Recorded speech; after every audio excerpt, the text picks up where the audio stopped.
सबसे पहले हम वर्ग समीकरण का मूल निकालना सीखेंगे। मूल निकालने की बहुत सारी विधियां होती है। भाग विधि है, पूर्ण वर्ग विधि है, एक है गुणनखंड विधि। सबसे आसान होता है गुणनखंड विधि। ठीक है, तो गुणनखंड विधि सीखते हैं। तो इस क्वेश्चन को करने से पहले तीन स्थिति मैं आपको बता देता हूँ। वो तीन स्थिति पता रहेगा तब बनता है इस टाइप का क्वेश्चन। देखो स्थिति क्या है, x का अधिकतम जितना घात होता है किसी समीकरण में उतना ही उस समीकरण का मूल होता है। घात 2 है यहाँ अधिकतम, तो 2 मूल होता है। नमस्कार, राजंस कैरियर प्राइवेट लिमिटेड पर मैं विश्वा वर्मा आप सभी का स्वागत करता हूं। आप सभी छात्रों को एक महत्वपूर्ण जानकारी देनी है कि आरआरबी एएलपी 2025 के लिए हमारी नई बैचेस ऑनलाइन और ऑफलाइन माध्यम से शुरू हो रही है। तो जो भी छात्र इसमें एडमिशन लेना चाहते हैं दिए हुए नंबरों पर संपर्क कर सकते हैं। आज से शुरू कर रहे हैं अलजेब्रा। अलजेब्रा में सबसे पहले हम देखेंगे द्विघात समीकरण या जिसे कहते हैं क्वाड्रेटिक इक्वेशन। ठीक है, तो इसके लिए कुछ चीजें आपको पता होनी चाहिए। सबसे पहले द्विघात समीकरण या इसको कहते हैं वर्ग समीकरण का मानक रूप ये होता है ax square plus bx plus c बराबर 0। ठीक, ये b c कांस्टेंट रहता है, यानी कोई नंबर दिया रहेगा इसकी जगह। ठीक है, अब अगर इसके मूल मान लेते हैं। क्या मूल का मतलब होता है, इसको सॉल्व करने पे जो x का मान निकलता है वही इसका मूल कहलाता है। तो वर्ग समीकरण है तो 2 मूल निकलता है। x का अधिकतम जितना घात होता है किसी समीकरण में उतना ही उस समीकरण का मूल होता है। घात 2 है यहाँ अधिकतम, तो 2 मूल होता है। ठीक है, वैसे एक घन समीकरण होता है क्यूबिक इक्वेशन, तो उसमें घात 3 है तो 3 मूल निकलता है। जितना अधिकतम घात उतना मूल। क्लियर है ये? तो यहाँ घात अधिकतम 2 है तो 2 मूल निकलेगा।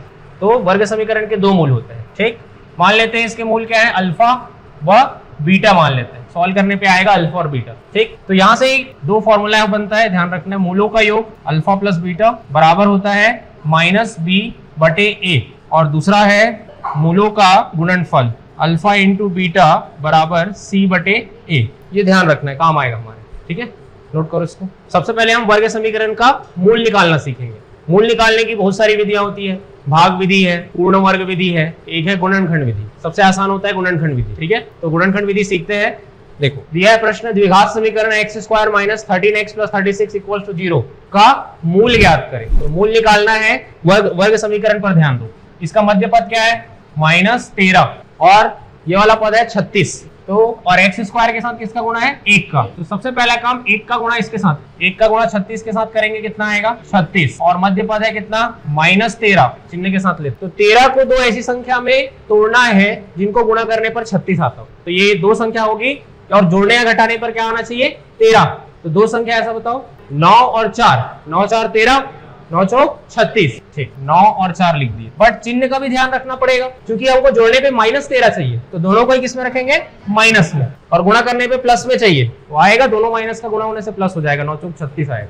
क्लियर है ये?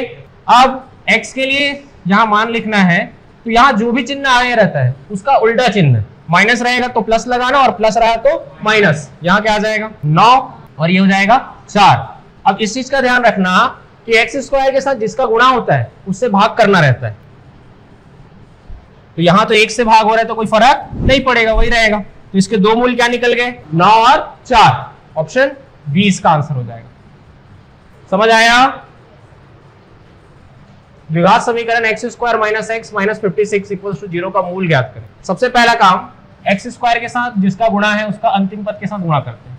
तो 1 का गुणा -56 के साथ करेंगे तो आएगा -56। इसके मध्य पद में यहाँ कुछ नहीं, मतलब 1 है, तो 1 को 2 ऐसी संख्या में तोड़ेंगे जिनको गुणा करने पर 56 आए, और जोड़े या घटाने पर 1 आए। 8 और 7, यहाँ 8 और ये 7। क्योंकि यहाँ किस में चाहिए, माइनस में चाहिए, तो इस 8 को माइनस में रखना पड़ेगा, 7 को प्लस में, और गुणा करेंगे तो -56 आ जाएगा। यानी x का मान आ जाएगा, यहाँ से चिन्ह उल्टा करेंगे, -8 का हो जाएगा प्लस, और -7 प्लस 7 का हो जाएगा -7, और भाग करते हैं x स्क्वायर के गुणा के साथ जो रहता है उससे, तो 1 आएगा यहाँ भी 1, तो कुल मिला के उतना ही आना है, 8 और -7। ऑप्शन ए आंसर हो जाएगा। ध्यान से लगाना, एकदम रिलेवेंट ऑप्शन है। हाँ, ये जो निकला है ये अल्फा और बीटा का मान है। मूल मतलब अल्फा और बीटा निकला।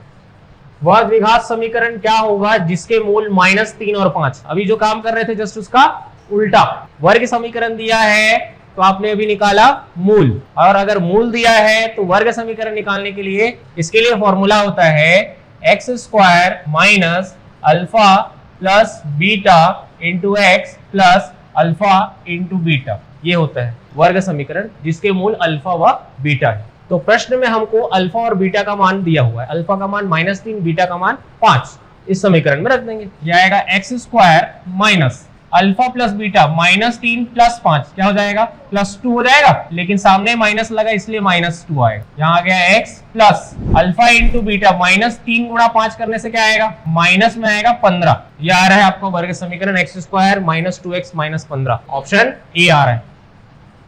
ठीक, अच्छा यहाँ x के रूप में दिया था तो मैंने x लिया, अगर ये y के रूप में दिया रहता तो y लेते, क्योंकि x क्या है वेरिएबल है, ठीक है, चर जिसको कहते हैं, तो उसकी जगह x y z t k p कुछ भी हो सकता है। यदि दो द्विघात समीकरण x square plus kx minus 6 equals to 0 का एक मूल है तो k का मान ज्ञात कीजिए। ये जो दो है इस द्विघात समीकरण का एक मूल है, तो दो मूल होता है किसी भी द्विघात समीकरण का, अल्फा और बीटा, तो दोनों में से एक मान लेते हैं, अल्फा ही दिया है, अल्फा बराबर 2 दिया है, ठीक, और निकालना है मान k का। अभी हमने पढ़ा मूलों का योग अल्फा प्लस बीटा बराबर होता है -b/a।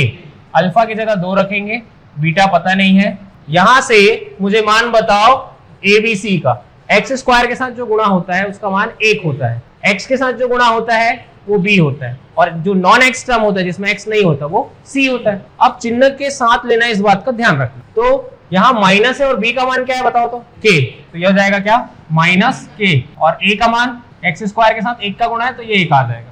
क्लियर है इतना? और हमको पता है अल्फा इंटू बीटा बराबर होता है c/a, अल्फा का मान 2, बीटा बराबर c/a, c जो बिना x वाला टर्म है तो -6/a का मान 1, 2 से कट जाएगा ये 3 बार में, तो बीटा कितना आ रहा है यहाँ से -3, इस -3 को यहाँ रख देंगे, कितना आएगा 2 -3 -1, दोनों साइड से माइनस कैंसिल, k का मान 1 आ रहा है, k का मान, ऑप्शन डी आंसर हो जाएगा। समझ आया? यदि 5 और -1 द्विघात समीकरण x square minus px minus q equals to 0 के मूल है तो p और q का मान ज्ञात कीजिए। ये द्विघात समीकरण के मूल है, यानी यही किसका मान हो गया अल्फा और बीटा का, और हमको पता है मूलों का योग अल्फा प्लस बीटा बराबर होता है -b/a, तो इनको जोड़ना है, 5 और -1 को जोड़ने से आएगा 4, और b का वैल्यू कितना है -p, तो ये क्या हो जाएगा प्लस हो जाएगा, बटे a का मान कितना है 1, तो p का मान कितना आया 4 आ रहा है, p का मान 2 ऑप्शन में, लेकिन b और d में है 4, तो q भी निकालना पड़ेगा। q कहां से आएगा, मूलों का गुणा, ये होता है c/a, तो दोनों का गुणा करेंगे, 5 गुणा -1 -5 आएगा, बराबर c का मान है -q और a का मान है 1, दोनों साइड से माइनस कैंसिल, q का मान आ गया 5, तो ये 2 मान आया है, ऑप्शन बी आएगा 4 और 5। समझ आया? द्विघात समीकरण 9x square plus 7x minus 2 equals to 0 का विविक्त कर डिस्क्रिमिनेंट ज्ञात कीजिए। विविक्त कर या डिस्क्रिमिनेंट जिसको बोला जाता है d के नाम से जानते हो, d का फॉर्मूला होता है d equals to b square minus 4ac। तो यहाँ पे समीकरण में देखेंगे b का मान 7 का स्क्वायर हो जाएगा, -4, a का मान 9 और c का मान -2, 7 का स्क्वायर 49, माइनस प्लस 4 × 36 दूनी 72, जोड़ने से आ जाएगा 121, ऑप्शन बी आंसर हो जाएगा इसका। समझ आया? द्विघात समीकरण 3x square minus 5x plus 2 equals to 0 का विविक्त कर ज्ञात की। बन जाएगा? बनाओ। जिन लोग यूट्यूब पर देख रहे हैं कमेंट करना इसका आंसर। p के किस मान के लिए द्विघात समीकरण 9x square minus 24x plus p equals to 0 के वास्तविक और बराबर मूल है? ठीक है, तो इस क्वेश्चन को करने से पहले 3 स्थिति मैं आपको बता देता हूं, वो 3 स्थिति पता रहेगा तब बनता है इस टाइप का क्वेश्चन। देखो स्थिति क्या है, अभी जो आपने d निकाला था ना डिस्क्रिमिनेंट विविक्त कर, तो d का मान अगर 0 से बड़ा आया तो मूल क्या होंगे वास्तविक व असमान, और d अगर बराबर आया 0 के तो मूल होता है वास्तविक व समान, और d अगर आया छोटा 0 से यानी कि ऋणात्मक मान आया d का तो मूल होगा काल्पनिक। ये 3 स्थिति है, आपको ध्यान रखना है। पहला, d का मान 0 से बड़ा है तो मूल वास्तविक है और असमान है, यानी कि 2 मूल निकलेंगे और दोनों मूल एक जैसे नहीं रहेंगे, अलग अलग रहेंगे। और d बराबर 0 आया, d इक्वल्स टू 0 आया तो 2 मूल निकलेंगे और दोनों ही मूल बराबर होंगे।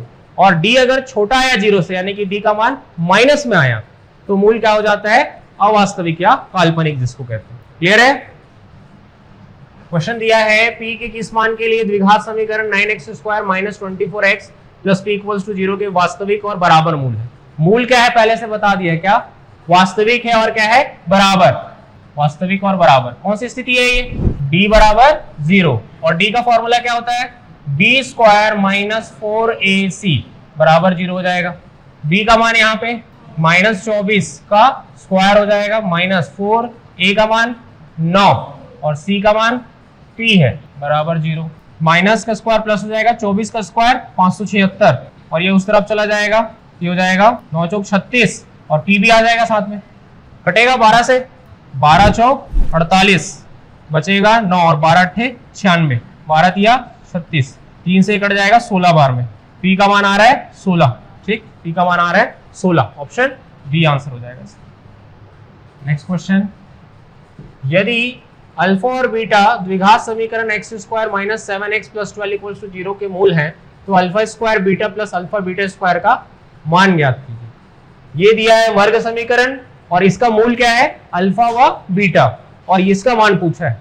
ठीक, हम सिंपल सा काम क्या करते हैं, इनसे कॉमन निकाल सकते हैं। क्या कॉमन निकलेगा, अल्फा बीटा दोनों के पास है तो ये निकल जाएगा कॉमन, अल्फा और बीटा कॉमन निकल गया, क्या बचेगा यहाँ पे अल्फा और यहाँ पे बीटा। तो ये आ गया मूलों का गुणनफल और ये मूलों का योगफल। क्या होता है गुणनफल, c बटे a गुणा जाएगा माइनस b बटे a, मान रख दो, c कितना है यहाँ पे 12, a 1 और b माइनस 7, यहाँ भी माइनस माइनस माइनस प्लस बटे a का मान 1, 12 सत्ते 84 आ रहा है इसका मान, ऑप्शन ये आंसर हो जाएगा। समझ आया कि नहीं।